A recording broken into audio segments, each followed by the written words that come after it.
Hello friends, ಇವತ್ತಿನ ಸಂಚಿಕೆಯಲ್ಲಿ ಏನಾಯಿತು ಅಂತ ನೋಡ್ಕೊಂಡು ಬರೋಣ ಬನ್ನಿ. ವಿಕ್ಕಿ ಕೊಲೆ ಮಾಡಿಲ್ಲ ಅಂತ ನನ್ನ ಡ್ಯಾಡ್ ಸಾಬೀತು ಮಾಡ್ತಾರೆ ಅಂತಾನೆ ಅರ್ಜುನ್. ಏನೇ ಹೇಳು ಭಾರ್ಗವಿ, ಇದರಿಂದ ಒಂಥರ ಒಳ್ಳೇದೇ ಆಯಿತು. ನನ್ನ ಮಾತು ಕೇಳದೆ ನನ್ನ ವಿರುದ್ಧ ಹೋಗ್ತಿದ್ದ ನನ್ನ ಮಗ ಈಗ ನನ್ನ ಪರವಾಗಿ ನಿಂತಿದ್ದಾನೆ ಅಂತಂದರೆ ಇದು ನನ್ನ ಗೆಲುವಲ್ವಾ ಅಂತಾರೆ JP. ಅದು ನಿಜ ಆಗಿದ್ರೆ ನಾನು ನಿಮ್ಮ ಪರನೇ ನಿಲ್ತೀನಿ ಅಂತ ಭಾರ್ಗವಿ ಅಲ್ಲಿಂದ ಹೋಗ್ತಾಳೆ. JP ಕೂಡ ಅಲ್ಲಿಂದ ಹೋಗ್ತಾರೆ. ಯಾಕೋ ಅರ್ಜುನ್ ಹೀಗೆ ಮಾಡ್ತಿದ್ಯಾ, ಏನಾಗಿದೆ ನಿಮಗೆಲ್ಲ? ಯಾಕೆ ಅವಳನ್ನು ಇಷ್ಟೊಂದು ಗೋಳು ಹೊಯ್ಕೊತಿದ್ದೀರಾ? ಪಾಪ ಕಣ್ರೋ, ಅವಳು ಬೆಳಿಗ್ಗೆಯಿಂದ ಒಂದು ತುತ್ತನೂ ತಿಂದಿಲ್ಲ ಅಂತ ಶಕುಂತಲ ಹೋಗ್ತಾರೆ. ಆಗ ಬೃಂದ, ಈ ಅಜ್ಜಿಗೆ ಮಾಡೋಕ್ಕೆ ಬೇರೆ ಏನೂ ಕೆಲಸ ಇಲ್ಲ, ಊಟ ಮಾಡಲಿಲ್ಲ ಅಂತ ಯಾಕೆ ಹೇಳಬೇಕಿತ್ತು ಇವರು? ಈ ಕೋಲ್ಡ್ ವಾರ್ ಓಲ್ಡ್ ವಾರ್ ಆಗೋ ತರಹ ಏನಾದರೂ ಮಾಡಬೇಕು ಅಂತ ಯೋಚನೆ ಮಾಡಿ ಅಲ್ಲಿಂದ ಹೋಗ್ತಾಳೆ. ರಾತ್ರಿ ಆಗುತ್ತೆ. ಭಾರ್ಗವಿ ಒಬ್ಬಳೇ ಲಾನಲ್ಲಿ ಕೂತ್ಕೊಂಡು ವಿಕ್ಕಿ ಹೇಳಿದ ಮಾತು ಅಂದರೆ ಅವತ್ತು ರಾತ್ರಿ ನಾನು ಸಂಧ್ಯಾನ ಅಟ್ಸ್ಕೊಂಡು ಹೋಗಿದ್ದು ನಿಜ, ಆದರೆ ಅವಳು ತಪ್ಪಿಸ್ಕೊಂಡ್ಳು. ಬೆಳಿಗ್ಗೆ ನಶೆ ಇಳಿದಾಗ ಸಂಧ್ಯಾ ಸತ್ತು ಹೋಗಿದ್ದಾಳೆ ಅಂತ ಗೊತ್ತಾಯಿತು. ನಾನು ಹೇಳ್ತಿರೋದು ನಿಜ ಸರ್, ನನ್ನ ನಂಬಿ ಅಂದಿದ್ದನ್ನು ನೆನ್ಪು ಮಾಡಿಕೊಂಡು ಯಾಕೋ ತಲೆನೇ ಓಡ್ತಾ ಇಲ್ಲ ಅಂತಾಳೆ ಭಾರ್ಗವಿ. ಆಗ ಅರ್ಜುನ್ ಬಂದು ಬೆಳಿಗ್ಗೆಯಿಂದ ಏನೂ ತಿಂದಿಲ್ಲ ಅಂದರೆ ತಲೆ ಹೇಗೆ ಓಡುತ್ತೆ ಅಂತ ಊಟನ ತಿನ್ನಿಸ್ತಾನೆ. ಆಗ ಭಾರ್ಗವಿ ಅವನ್ನೇ ನೋಡ್ತಾ ತಿಂತ, ನೀವು ಊಟ ಮಾಡಿದ್ರಾ? ನಾನು ಹಸ್ಕೊಂಡಿದ್ದೀನಿ ಅಂತ ಹೇಳು, ನೀವು ಹಸ್ಕೊಂಡಿದ್ದೀರಾ ಅಂತ ಕೆಮ್ಮಿಸ್ತಾಳೆ ಭಾರ್ಗವಿ. ನೀರು ಕುಡೀರಿ ಅಂತ ನೀರನ್ನು ಕುಡಿಸ್ತಾನೆ ಅರ್ಜುನ್. ಮನಸ್ಸಲ್ಲಿ ಇಷ್ಟೊಂದು ಪ್ರೀತಿ ಕಾಳಜಿ ಇಟ್ಕೊಂಡು ಯಾಕೆ ಇಷ್ಟೊಂದು ಕೋಪ ತೋರಿಸ್ತಿದ್ದೀರಾ ಪಾರ್ಥ ಅಂತಾಳೆ ಭಾರ್ಗವಿ. ನಿಮಗೂ ಅಷ್ಟೇ, ನಿಮ್ಮ ಮನಸ್ಸಲ್ಲಿ ನನ್ನ ಮೇಲೆ ಬೆಟ್ಟದಷ್ಟು ಪ್ರೀತಿ ಇದೆ, ಆದರೂ ಯಾಕೆ ಹೀಗೆ ಆಡ್ತಿದ್ದೀರಾ? ಯಾಕೆ ಭಾರ್ಗವಿ, ಯಾಕೆ ಡ್ಯಾಡ್ ಮೇಲೆ ಅಷ್ಟು ಕೋಪ? ಯಾಕೆ ರಿತು ಮೇಲೆ ಅಷ್ಟೊಂದು ಕೋಪ ಮಾಡ್ಕೊಂಡಿದ್ದೀರಾ ಅಂತಾನೆ ಅರ್ಜುನ್. ಪಾರ್ಥ, ಇಷ್ಟೆಲ್ಲ ಆದರೂ ನಾನು ಏನಕ್ಕೆ ಹೀಗೆ ಮಾಡ್ತಿದ್ದೀನಿ ಅಂತ ನಿಮ್ಗೆ ಅರ್ಥ ಆಗ್ತಿಲ್ವಾ? ನಿಮ್ಮ ತಂಗಿ ಮಾಡಿರೋ ತಪ್ಪನ್ನು ಬಿಡಿಸಿ ತೋರಿಸಿದ್ರು ನಿಮಗೆ ಇನ್ನೂ ನಿಮ್ಮ ಕಣ್ಣಿಗೆ ನಾನು ಕೆಟ್ಟವಳಾಗಿ ಕಾಣಿಸ್ತಿದ್ದೀನ ಅಂತಾಳೆ ಭಾರ್ಗವಿ. ನೋಡಿ ಭಾರ್ಗವಿ, ನಿಮ್ಮ ಉದ್ದೇಶ ಒಳ್ಳೆಯದು ಅಂತ ನನಗೆ ಗೊತ್ತಿದೆ, ರಿತು ಮಾಡಿದ್ದು ತಪ್ಪು ಅಂತಲೂ ನನಗೆ ಅರ್ಥ ಆಗಿದೆ. ನೋಡಿ, ಅವಳು ಮಾಡಿರೋ ತಪ್ಪಿನ ಬಗ್ಗೆ ನಾನು ಖಂಡಿತ ವಹಿಸ್ಕೊಂಡು ಬರಲ್ಲ, ಆದರೂ ನೀವೇ ಯೋಚನೆ ಮಾಡಿ, ಪ್ರೀತಿ ಅಂದರೆ ಹಾಗೆ ಅಲ್ವಾ ಅಂತಾನೆ ಅರ್ಜುನ್. ಅಂದರೆ ಅಂತಾಳೆ ಭಾರ್ಗವಿ. ಇವಾಗ ನೋಡಿ, ನಾವಿಬ್ಬರೂ ಪ್ರೀತಿಸಿ ಮದುವೆ ಆದ್ವಿ. ನಾನು JP ಪಾಟೀಲ್ ಮಗ ಅಂತ ನಿಮಗೆ ಗೊತ್ತಿರಲಿಲ್ಲ. ಆ ವಿಷಯನ ಮುಚ್ಚಿಟ್ಟಿದ್ದು ನನ್ನ ತಪ್ಪೆ. ಆದರೆ ಆ ವಿಷಯನ ಯಾಕೆ ಮುಚ್ಚಿಟ್ಟಿದ್ದೆ ಅಂತ ಯೋಚನೆ ಮಾಡಿ ನಿಮ್ಮನ್ನು ಕಳ್ಕೊಂಡ್ಬಿಡ್ತೀನಿ ಅನ್ನೋ ಭಯಕ್ಕೆ, ನಿಮ್ಮ ಮೇಲಿನ ಪ್ರೀತಿಗೆ. ನೀವು ಅಷ್ಟೇ, ಮದುವೆ ಆದಮೇಲೆ ಎಲ್ಲ ಮರೆತು ನನ್ನ ಜೊತೆ ಯಾಕಿದ್ದೀರ ಹೇಳಿ? ನನ್ನ ಮೇಲಿರೋ ಪ್ರೀತಿಗಲ್ವಾ ನಾವು ಹೀಗೆ ಆಡ್ತಿದ್ದೀವಿ. ಆದರೆ ರಿತು ನಮಗಿಂತ ಚಿಕ್ಕವಳು, ಅವಳಿಗೆ ತೋಚಿದ್ದನ್ನು ಅವಳು ಮಾಡಿದಾಳೆ. ಗರ್ಭಿಣಿ ಅಂತ ಸುಳ್ಳು ಹೇಳಿದಾಳೆ. ಆದರೆ ಈಗ ರಿತುಗೆ ಮದುವೆ ಆಗಿದೆ ಭಾರ್ಗವಿ. ವಿಕ್ಕಿ ಅವಳ ಗಂಡ, ಅವರಿಬ್ಬರಿಗೂ ಅವರದ್ದೇ ಆದ ಬದುಕಿದೆ. ವಿಕ್ಕಿ ನಿಜವಾಗ್ಲೂ ತಪ್ಪು ಮಾಡಿದಾನ ಅಂತ ತಿಳ್ಕೊಳ್ದೆ ಆತುರ ಪಟ್ಬಿಟ್ರಿ, ಅದು ನಿಮ್ಮ ತಪ್ಪಲ್ವಾ ಅಂತಾನೆ ಅರ್ಜುನ್. ನಾನು ಆತುರ ಪಟ್ಟಿಲ್ಲ ಪಾರ್ಥ. ಈ ಕೊಲೆಗೋಸ್ಕರ, ಸಾಕ್ಷಿಗೋಸ್ಕರ ನಾನು ತಿಂಗಳಾನುಗಟ್ಲೆ ಕಷ್ಟಪಟ್ಟಿದ್ದೀನಿ. ನನಗೆ ಸಿಕ್ಕಿರೋ ಸಾಕ್ಷಿ ಆಧಾರದ ಮೇಲೇ ನಾನು ಆ ವಿಕ್ಕಿನ ಅರೆಸ್ಟ್ ಮಾಡಿಸಿದ್ದು ಅಂತಾಳೆ ಭಾರ್ಗವಿ. ಏನೇ ಹೇಳಿ ಭಾರ್ಗವಿ, ನನಗೆ ಈ ಕೇಸ್ ನಡೀತಾ ಇರೋದಕ್ಕೆ ಸರಿಯಿಲ್ಲ ಅನ್ನಿಸ್ತಿದೆ ಅಂತಾನೆ ಅರ್ಜುನ್. ಏನು ಹೇಳ್ತಿದ್ದೀರಾ ಅಂತಾಳೆ ಭಾರ್ಗವಿ. ಅಲ್ಲ, ನಾಯಿ ಬೊಗಳುತ್ತೆ ಅಂತ ನಾವು ಬೊಗಳೋಕ್ಕಾಗುತ್ತಾ? ನೀವೇ ಹೇಳ್ತಿದ್ರಿ ಅಲ್ವಾ, ಯಾರೋ ತಪ್ಪು ದಾರಿ ಹಿಡಿದಿದ್ದಾರೆ ಅಂತ. ನಾವು ಅದೇ ದಾರಿ ಹಿಡಿದ್ರೆ ನಮಗೂ ಅವರಿಗೂ ಏನು ವ್ಯತ್ಯಾಸ ಅಂತ. ನನಗ್ಯಾಕೋ ವಿಕ್ಕಿ ತಪ್ಪು ಮಾಡಿದ್ದಾನೆ ಅಂತ ಅನಿಸ್ತಿಲ್ಲ ಅಂತಾನೆ ಅರ್ಜುನ್. ಸರಿ ಆಯಿತು, ನೀವು ಹೇಳ್ತಾ ಇರೋ ಹಾಗೆ ವಿಕ್ಕಿ ಈ ಕೊಲೆ ಮಾಡಿಲ್ಲ ಅಂತಾನೆ ಅಂದ್ಕೊಳ್ಳೋಣ, ಬೇರೆ ಇನ್ಯಾರು ಮಾಡಿರ್ಬೋದು ಅಂತಾಳೆ ಭಾರ್ಗವಿ. ವಿಕ್ಕಿ ಅಂತೂ ಕೊಲೆ ಮಾಡಿಲ್ಲ, ನನ್ನ ಸಿಕ್ಸ್ತ್ ಸೆನ್ಸ್ ಹೇಳ್ತಿದೆ.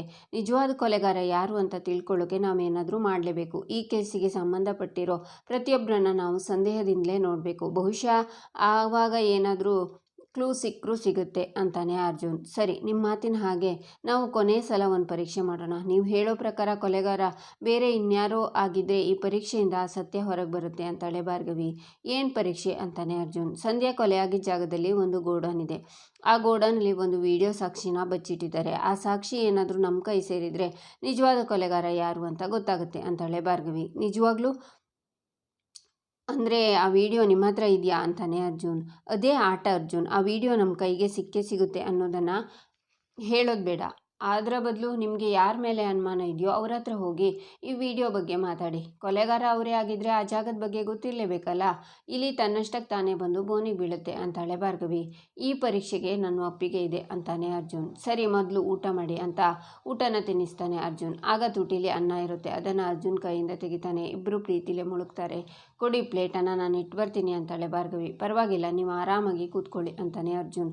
ಅಲ್ಲ ಪಾರ್ಥ, ಇದನ್ನೆಲ್ಲ ನೀನು ಏನಕ್ಕೆ ಮಾಡ್ತಿದ್ದೀರಾ ಅಂತಾಳೆ ಭಾರ್ಗವಿ. ಯಾಕೆ ಮಾಡಬಾರ್ದು? ಹೆಂಡತಿ ಮಾತ್ರ ಗಂಡನ ಸೇವೆ ಮಾಡಬೇಕಾ? ಗಂಡ ಹೆಂಡತಿ ಸೇವೆ ಮಾಡಬಾರ್ದಾ? ತೋರಿಸೋ ಪ್ರೀತಿನ ಪ್ರೀತಿಯಿಂದ ಒಪ್ಕೋಬೇಕು ಅಂತ ಅರ್ಜುನ್ ಹೋಗ್ತಾನೆ.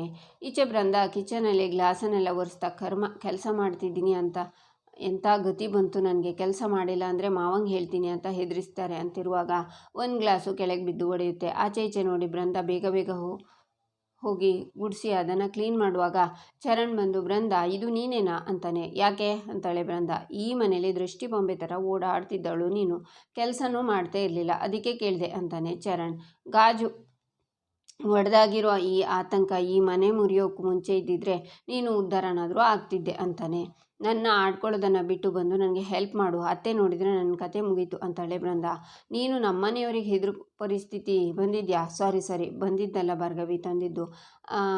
ಅದಕ್ಕೆ ಹಾರಾಡ್ತಿದ್ಯಲ್ಲ, ಈಗ ನಿನ್ನ ಅಹಂಕಾರಕ್ಕೆ ಪೆಟ್ಟು ಬಿದ್ದಿದೆ ಅಂತಾನೆ ಚರಣ್. ಪದೇ ಪದೇ ನಮ್ಮ ಮಧ್ಯೆ ಭಾರ್ಗವಿನ ತರದೇ ಇದ್ದರೆ ನಿನಗೆ ಸಮಾಧಾನ ಆಗೋದಿಲ್ಲ ಅಲ್ವಾ? ಹೀಗೆ ಮಾಡ್ತಾಯಿದ್ರೆ ನಿನ್ನ ಭಾರ್ಗವಿ ರಾಸಲೀಲೆನ ಮನೆಯವರೆಲ್ರಿಗೂ ಹೇಳ್ತೀನಿ, ಹಾಗೆ ಮಾಡಿದರೆ ಏನಾಗುತ್ತೆ ಅಂತ ಗೊತ್ತು ತಾನೆ ಅಂತಾಳೆ ಬೃಂದಾ. ಅಯ್ಯೋ ಬೃಂದಾ, ನನಗೆ ತುಂಬ ಭಯ ಆಗ್ತಿದೆ, ಹೇಳಬೇಡ ಪ್ಲೀಸ್. ಸ್ವಚ್ಛವಾದ ಪ್ರೀತಿಗೆ ಇಲ್ಲದೆ ಇರುವಂಥ ಹೆಸರು ಕೊಡಬೇಡ. ಅಷ್ಟಕ್ಕೂ ಬೃಂದಾ, ಇನ್ಮೇಲೆ ಈ ಮನೇಲಿ ನೀನು ಏನೇ ಹೇಳಿದ್ರು ಯಾರೂ ನಿನ್ನ ನಂಬಲ್ಲ ಅಂತಾನೆ ಚರಣ್. ಏನನ್ನು ನಂಬಲ್ಲ ಚರಣ್ ಅಂತ ಸಾಕ್ಷಿ ಬರ್ತಾಳೆ. ಏನಿಲ್ಲ ಚಿಕ್ಕಮ್ಮ, ಈ ಗ್ಲಾಸನ್ನು ಅವಳು ಒಡೆದು ನಾನು ಒಡೆದಿದ್ದು ಅಂತ ಹೇಳ್ತೀನಿ ಅಂದ್ಲು. ನನ್ನ ಮಾತಿನ ಮೇಲೆ ನಮ್ಮ ಮನೆಯವರಿಗೆ ನಂಬಿಕೆ ಇದೆ, ನಿನ್ನ ನಂಬಲ್ಲ ಅಂತಿದ್ದೆ ಅಂತಾನೆ ಚರಣ್. ಹೌದು ಚರಣ್, ಈ ಮನೆ ಹಾಳಿನ ಸಹಿಸ್ಕೊಂಡಿರೋ ನೀನು ಎಷ್ಟು ಒಳ್ಳೆಯವನು ಅಂತ ನಮ್ಗೆ ಗೊತ್ತು. ಅಲ್ಲ ಕಣೆ, ಇಷ್ಟು ಒಳ್ಳೆ ಗ್ಲಾಸನ್ನು ಒಡೆದಾಕಿದ್ಯಲ್ಲ, ಕಣ್ಣನ್ನು ಅದೇನಲ್ಲಿ ಇಟ್ಕೊಂಡು ಕೆಲಸ ಮಾಡ್ತೀಯಾ ಅಂತಾಳೆ ಸಾಕ್ಷಿ. ಒಂದು ಲೋಟ ತಾನೇ ಒಡೆದೋಗಿದ್ದು, ಇನ್ನೊಂದು ತಂದ್ರಾಯ್ತು ಬಿಡಿ, ಅದಕ್ಕೆ ಯಾಕೆ ಇಷ್ಟು ಬೈತೀರಾ ಅಂತಾಳೆ ಬೃಂದಾ. ಆಚೆ ಈಚೆ ಸಾಕ್ಷಿ ಹುಡುಕ್ತಾಳೆ. ಏನು ಹುಡುಕ್ತಿದ್ದೀರಾ ಅಂತಾಳೆ ಬೃಂದಾ. ಅದೇ ನಿಮ್ಮ ತಂದೆ ಬಂದು ಇಲ್ಲೆಲ್ಲೋ ದುಡ್ಡಿನ ಮರ ನೆಟ್ಟಿದ್ರಲ್ಲ ಅದನ್ನು. ಇದೇನು ಕಮ್ಮಿ ಬೆಲೆ ಅಂದ್ಕೊಂಡಿದ್ಯಾ? ಹಾದಿ ಬೀದಿಲಿ ಹೋಗೋರನ್ನೆಲ್ಲ ಸೇರಿಸ್ಕೊಂಡ್ರೆ ಮನೇಲಿ ಹೀಗೆ ಆಗೋದು ಚರಣ್ ನಿನಗೇನು ಆಗಿಲ್ಲ ಅಲ್ವಾ? ಗ್ಲಾಸ್ ಏನಾದರೂ ತಾಕ್ತಾ ಅಂತಾಳೆ ಸಾಕ್ಷಿ. ಇಲ್ಲ ಚಿಕ್ಕಿ, ಐ ಆಮ್ ಫೈನ್ ಚಿಕ್ಕಿ. ಬೃಂದಾಗೆ ನಿಜವಾದ ಕೊಲೆಗಾರ ಯಾರು ಅಂತ ಗೊತ್ತಂತೆ, ಕೇಸ್ ಬಗ್ಗೆನೇ ಮಾತಾಡ್ತಾ ಗ್ಲಾಸ್ ಹೊಡೆದು ಅಂತಾನೆ ಚರಣ್. ನಮ್ಮ ಬ್ಯಾಂಗ್ಳೂರು ಸಿಟಿನಲ್ಲಿ ಬೆಸ್ಟ್ ಡಿಟೆಕ್ಟಿವ್ ಇವಳು, ಬಿಟ್ಟರೆ ಕೊಲೆ ಮಾಡಿರೋರು ನಮ್ಮಲ್ಲೇ ಯಾರೋ ಒಬ್ಳು ಅಂದ್ಬಿಡ್ತಾಳೆ. ನಂಬೋಕ್ಕಾಗುತ್ತಾ? ನಿನ್ನ ಯೋಗ್ಯತೆ ಅಷ್ಟೊಂದಿಲ್ಲ. ಮೊದಲು ಇಲ್ಲಿರೋ ಕೆಲಸನ ಮುಗಿಸು. ಕೊಲೆಗಾರನ ಹುಡುಕ್ತಾಳಂತೆ. ಕೊಲೆಗಾರನ? ನಂಗೂ ಅಕ್ಕಂಗೂ ಚುಚ್ಲಿ ಅಂತ ಇಲ್ಲೇ ಬಿಟ್ಟು ಹೋಗ್ಬಿಟ್ಟಿಯಾ? ಫುಲ್ ಕ್ಲೀನ್ ಮಾಡಿ ಹೋಗು ಅಂತ ಸಾಕ್ಷಿ ಹೋಗ್ತಾಳೆ. ನೋಡಿದ್ಯಾ, ಈಗ ನಡೀತಿರೋ ವಿಷಯ ಹೇಳಿದರೆ ನಿನ್ನ ಯಾರೂ ನಂಬಲ್ಲ, ಇನ್ನು ನಿನ್ನ ಹಳೆ ಕತೆ ನಂಬ್ತಾರ ಅಂತ ಚರಣ್ ಹೋಗ್ತಾನೆ. ಮತ್ತು ನಿನಗೆ ಭಾರ್ಗವಿ ಮೇಲೆ ಒಲವು ಜಾಸ್ತಿ ಆಗ್ತಾನೆ ಇದೆ ಅಲ್ವಾ ಚರಣ್? ನನ್ನ ಸಂಸಾರ ಸರಿ ಹೋಗುತ್ತೋ ಇಲ್ವೋ ಗೊತ್ತಿಲ್ಲ, ನಿನ್ನ ತಲೆ ಕೆಡಿಸಿರೋ ಭಾರ್ಗವಿ ಸಂಸಾರ ಅಂತೂ ಹಾಳು ಮಾಡದೆ ಸುಮ್ಮನಿರೋದಿಲ್ಲ, ನೋಡ್ತಾ ಇರು, ಸಾಕ್ಷಿ ಸಮೇತ ಹಿಡಿತೀನಿ ಅಂತಾಳೆ ಬೃಂದಾ. ಈಚೆ ಅರ್ಜುನ್, ಭಾರ್ಗವಿ ನೀವು ನನ್ನ ಟಗರು ಪುಟ್ಟಿ ಆಗಿದ್ದಾಗ ಲೈಫ್ ಎಷ್ಟು ಚೆನ್ನಾಗಿತ್ತಲ್ವಾ? ತಪ್ಪು ನಡೀತಾ ಇರೋದು ಕಂಡ ತಕ್ಷಣ ಕೆನ್ನೆಗೆರಡು ಹೊಡೆದು ಮಾತಾಡ್ತಿದ್ರಿ ನೀವು. ಆಗಿರೋ ನೀವು ತಪ್ಪು ಮಾಡೋಕ್ಕೆ ಹೇಗೆ ಸಾಧ್ಯ ಭಾರ್ಗವಿ? ತಪ್ಪಿದ್ರೆ ಒಂದು, ಇದುವರೆಗೂ ನಿಮ್ಮಿಂದ ನೋವಾಗಿರೋದನ್ನು ನಾನು ನೋಡೇ ಇಲ್ಲ. ಅಂಥವರು ಒಂದು ಹೆಣ್ಣಿನ ಸಂಸಾರ ಹಾಳು ಮಾಡ್ತೀರಾ, ನನ್ನ ತಂಗಿ ಜೀವನ ಹಾಳು ಮಾಡ್ತೀರಾ ನೀವು? ಅಲ್ಲ ಕಣ್ರಿ ಭಾರ್ಗವಿ, ನಿಮ್ಮನ್ನು ಹುಚ್ಚಿನ ಥರ ಪ್ರೀತಿ ಮಾಡಿರೋನು ಕಣ್ರಿ ನಾನು.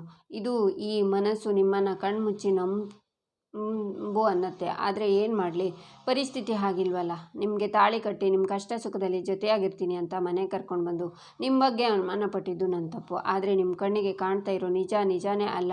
ವಿಕ್ಕಿ ಕೊಲೆ ಮಾಡಿಲ್ಲ ಅಂತ ನಾನು ನಿಮ್ಗೆ ಹೇಗೆ ಅರ್ಥ ಮಾಡಿಸ್ಲಿ? ಆ ವಿಕ್ಕಿ ನಿಜ ಹೇಳ್ತಿದ್ದಾನೆ ಅನ್ನೋದಕ್ಕೆ ನನ್ನ ಹತ್ರ ಯಾವ ಸಾಕ್ಷಿನೂ ಇಲ್ಲ ಭಾರ್ಗವಿ. ಅವನು ಹುಟ್ಟು ಒಳ್ಳೆಯವನು ಅಂತ ನಾನು ಹೇಳ್ತಿಲ್ಲ, ಆದರೆ ಅವನು ಈ ಕೊಲೆ ಮಾಡಿಲ್ಲ, ಅದು ಮಾತ್ರ ನಿಜ. ನೀವೇ ಹೇಳಿರೋ ಪ್ರಕಾರ ಪರೀಕ್ಷೆ ನಡೆದೇ ಹೋಗಲಿ, ನನಗೆ ಅನುಮಾನ ಇರೋ ವ್ಯಕ್ತಿಗೆ ಹೋಗಿ ಆ ಸೀಕ್ರೆಟ್ ವಿಡಿಯೋ ಬಗ್ಗೆ ಹೇಳ್ತೀನಿ.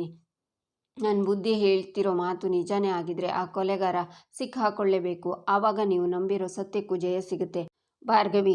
ನಾನು ನಂಬಿರೋ ತಂಗಿ ಪ್ರೀತಿಗೂ ಜಯ ಸಿಗುತ್ತೆ ಭಾರ್ಗವಿ. ನೀವು ಈ ಮನೆಗೆ ಬಂದ ಮೇಲೆ ನಗೋದನ್ನು ಮರ್ತಿದ್ದೀರಲ್ವಾ? ನಿಜಾಂಶ ಆಚೆ ಬಂದು ನೀವು ಮತ್ತೆ ನಗು ಥರ ಟಗರು ಪುಟ್ಟಿಯಾಗಿ ನಿಮಗೆ ಇಷ್ಟ ಬಂದ ಹಾಗೆ ಇರೋ ಕಾಲ ಮತ್ತೆ ಬರುತ್ತೆ ಭಾರ್ಗವಿ. ಮತ್ತೆ ಲೇಟ್ ಮಾಡೋದು ಬೇಡ, ಈಗಲೇ ಹೋಗಿ ಆ ವ್ಯಕ್ತಿನ ಮೀಟ್ ಮಾಡ್ತೀನಿ ಅಂತ ಫೋನ್ ಮಾಡಿ ಅಲ್ಲಿಂದ ಹೊರಡ್ತಾನೆ ಅರ್ಜುನ್. ಈಚೆ ಅರ್ಜುನ್ ಸ್ಫಟಿಕನ ಭೇಟಿ ಮಾಡ್ತಾನೆ. ನೀವು ಭಾರ್ಗವಿ ಅವ್ರ ಗಂಡ ಅರ್ಜುನ್ ಅಲ್ವಾ? ನೀವು ವಿಕ್ಕಿ ಪರ ಇರೋರು, ಮತ್ತ್ಯಾಕೆ ನನ್ನ ಜೊತೆ ದಿಢೀರಂತ ಮಾತಾಡಬೇಕು ಅಂತಂದರೆ ಅಂತಾಳೆ ಸ್ಫಟಿಕ. ನಾನು ಯಾರ ಪರನೂ ಅಲ್ಲ ಸ್ಫಟಿಕ, ನಾನು ಯಾವತ್ತಿದ್ರೂ ಸತ್ಯದ ಪರ ಅಂತಾನೆ ಅರ್ಜುನ್. ಅದೇನು ವಿಷಯ ಹೇಳಿ ಅಂತಾಳೆ ಸ್ಫಟಿಕ. ಅವತ್ತು ವಿಕ್ಕಿ ವಿರುದ್ಧ ಸಾಕ್ಷಿ ಹೇಳಿರೋದು, ಹಾಗೆಯೇ ನಮ್ಮೆಲ್ರಿಗೂ ಸತ್ಯ ಏನು ಅಂತ ತೋರಿಸ್ಕೊಟ್ಟಿರೋರು ನೀವೇ ಅಲ್ವಾ?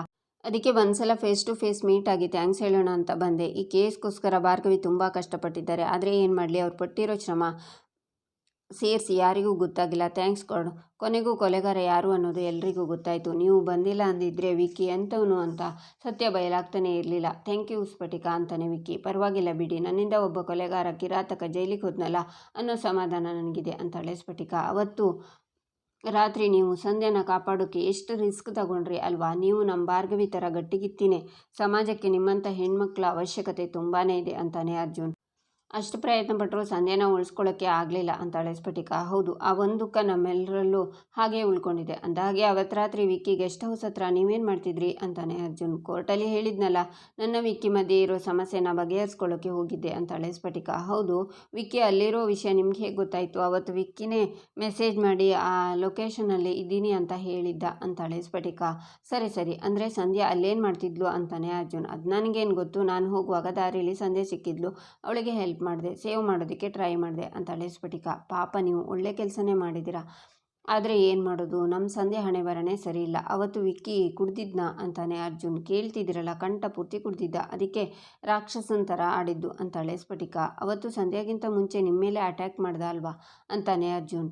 ನಿಮಗೇನು ತೊಂದರೆ ಆಗಿಲ್ಲ ಅಲ್ವಾ? ನಿಮ್ಮನ್ನು ಆ ದೇವರೇ ಬಚಾವ್ ಮಾಡ್ದ ಅಂತಾನೆ ಅರ್ಜುನ್. ಹೌದು, ಅವನು ಕುಡ್ದಿದ್ನಲ್ಲ, ಹಾಗಾಗಿ ನಾನು ಬದುಕೊಂಡೆ. ಆದರೆ ಪಾಪ ಸಂಧ್ಯಾನ ಬಿಟ್ಟ ಅಂತಾಳೆ ಸ್ಫಟಿಕ. ಕಂಠ ಪೂರ್ತಿ ಕುಡ್ದೋನು ನಿಮ್ಮನ್ನೇನು ಮಾಡೋಕ್ಕಾಗಿಲ್ಲ ಅಂತಂದಮೇಲೆ ಸಂಧ್ಯಾನ ಎತ್ಕೊಂಡು ಹೋಗಿ ಕೊಲೆ ಮಾಡಿದ್ದಾನೆ ಅಂತಂದರೆ ನನಗೆ ನಂಬೋಕ್ಕಾಗ್ತಿಲ್ಲ ಅಂತಾನೆ ಅರ್ಜುನ್. ನಂತರ ಭಾರ್ಗವಿ ಮತ್ತು ಅರ್ಜುನ್ ಇಬ್ಬರು ಸ್ಫಟಿಕನ ಭೇಟಿಯಾಗ್ತಾರೆ. ಭೇಟಿಯಾಗಿ ಕೊಲೆ ಬಗ್ಗೆ ವಿಚಾರಣೆ ಮಾಡಿದಾಗ ಈ ಕೊಲೆ ಮಾಡಿದ್ದು ವಿಕ್ಕಿ ಅಲ್ಲ ಅನ್ನೋ ಸತ್ಯನ ಸ್ಫಟಿಕ ಹೇಳಿಬಿಡ್ತಾಳೆ. ಇಲ್ಲಿಗೆ ಈ ಸಂಚಿಕೆ ಮುಕ್ತಾಯವಾಗುತ್ತೆ. ಮುಂದಿನ ಸಂಚಿಕೆಗಾಗಿ ನಮ್ಮ ಚಾನಲನ್ನು ನೋಡಿ ಸಬ್ಸ್ಕ್ರೈಬ್ ಮಾಡಿ, ಲೈಕ್ ಮಾಡಿ, ಸಪೋರ್ಟ್ ಮಾಡೋದನ್ನು ಮರಿಬೇಡಿ.